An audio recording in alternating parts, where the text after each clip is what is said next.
Hi kids, let's do question and answers for your chapter Have you ever seen? तो सबसे पहले है warming up exercise. Number one is words that have same spelling but differ in meaning when used in different contexts are called homographs.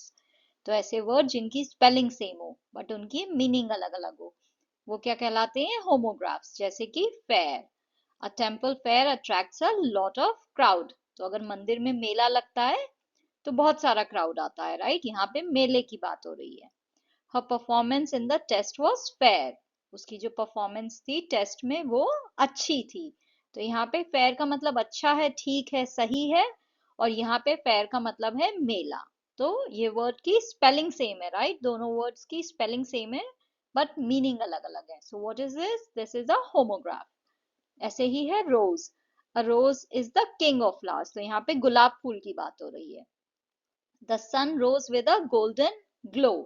सूरज जो है वो निकला golden glow के साथ. तो यहाँ पे निकलने की बात हो रही है, सूरज के चढ़ने की बात हो रही है. और यहाँ पे गुलाब के फूल की बात हो रही है. So again rose is a word that is a homograph.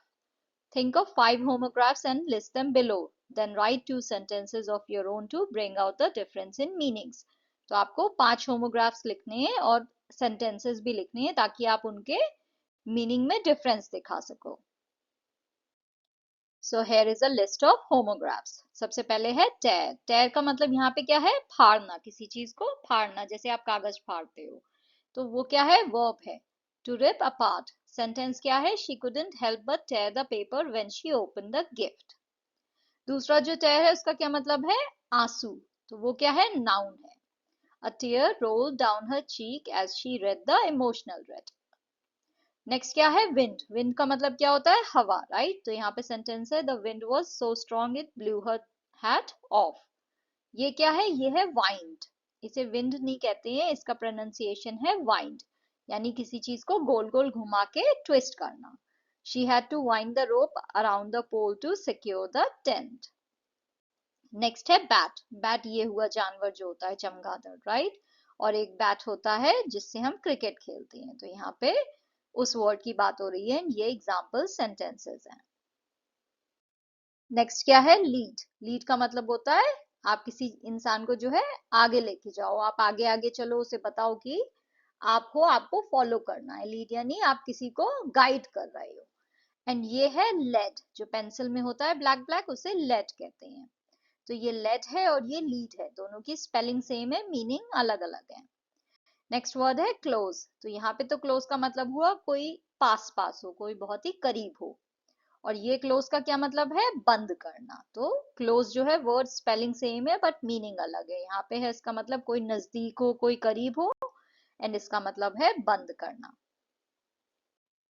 When words with the same spelling or pronunciation are used in such a way that they convey more than one meaning, the figure of speech involved is called pun. A pun is a play upon words. For example, hello, how's life? Hell, oh, it's a strife. Find out other examples of pun with the help of your parents or teachers.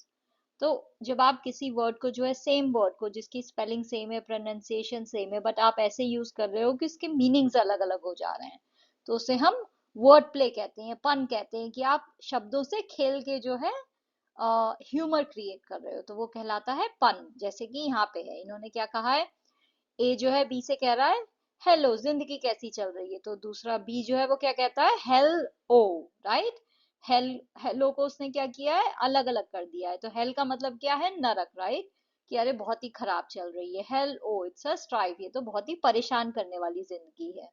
तो hello जो word है वहां पे पन का use हुआ है, right. यहाँ पे सेम स्पेलिंग है बट उसने उसे बोला ऐसे है कि उससे ह्यूमर क्रिएट हो रहा है. तो अगर आप ऐसा कभी करते हो जिसमें आप सेम स्पेलिंग, सेम प्रोनाउंसिएशन या ऐसे कुछ जो है वर्ड्स को सिमिलरली यूज कर रहे हो बट मीनिंग्स अलग है, तो उससे क्या है, आप ह्यूमर क्रिएट कर रहे हो, दैट इज पन.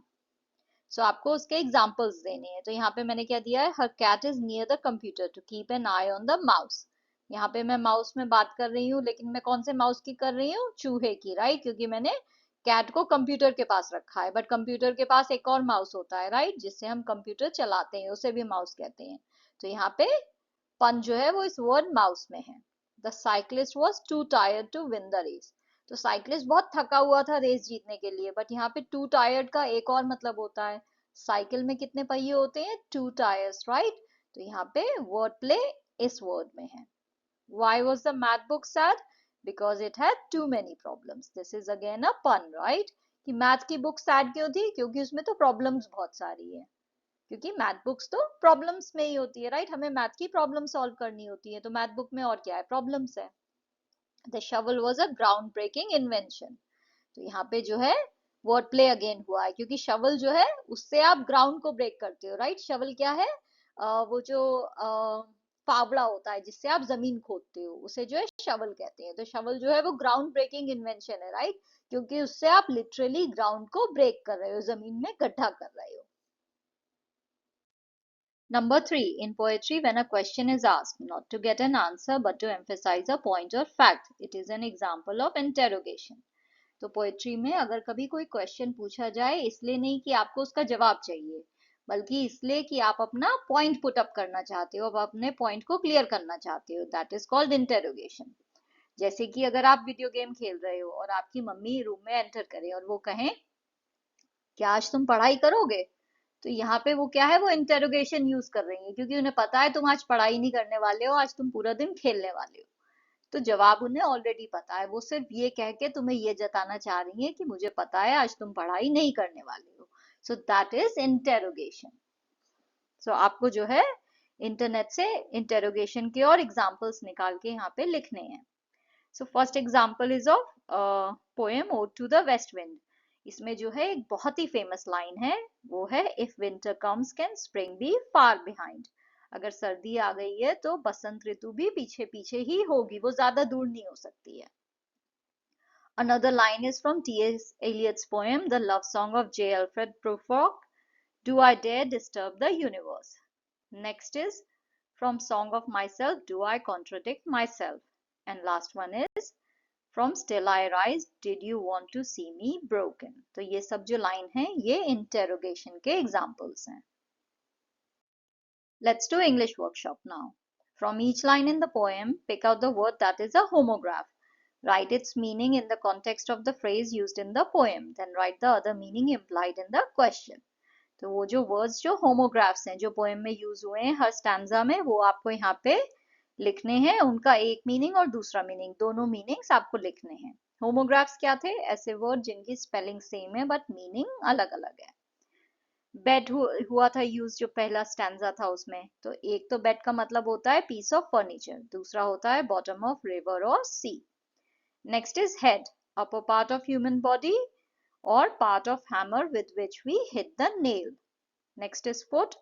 Foot is the part of leg upon which an individual stands. Another meaning is the base or bottom of a mountain. Next word is hose. Hose का एक मतलब है a pair of stockings and other meaning is a flexible tube. These are the words that are in second stanza and these are in the third stanza. और ये उनके दोनों meanings हैं। ये मैंने अच्छे से एक्सप्लेन किए हैं पोएम के एक्सप्लेनेशन वाले वीडियो में, आप वो वीडियो चेक करके इन्हें अच्छे से समझ सकते हो। Number 2, write 2 lines from this poem which you find most humorous. Justify your choice. So first line is, does the needle ever wink its eye? This line is humorous because it personifies the needle, attributing human-like behavior to an inanimate object which is quite imaginative and playful. Next line is, can you tickle the ribs of a parasol? This line is amusing because it presents a comical image of someone attempting to tickle the ribs, supporting structure of a parasol, an umbrella used for shade, which is absurd and humorous in its absurdity. Find from the poem 3 examples of each. Here are examples from the poem for each category. First is interrogation. तो interrogation के 3 example क्या हैं? Have you ever seen a sheet on a riverbed? Does the needle ever wink its eye? Can you tickle the ribs of a parasol? ये तीनों questions क्या है, interrogation है, आपको इनके जवाब नहीं चाहिए, आप सिर्फ अपना point put up करना चाह रहे हो। Example of pun is, or a single hair from a hammer's head. The pun here lies in the dual meaning of head, the top part of a hammer and the hair on a person's head.